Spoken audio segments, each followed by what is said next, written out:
We divide 312 by 2 in long division method.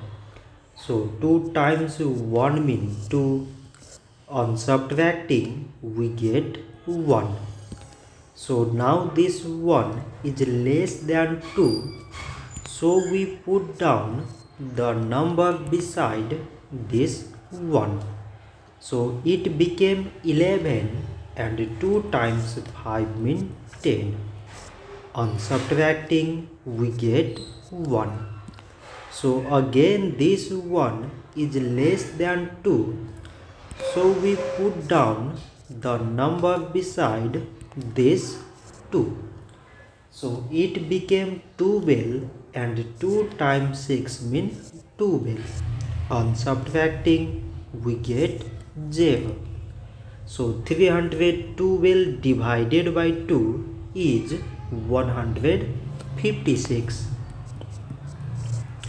So this much for today and thanks for watching.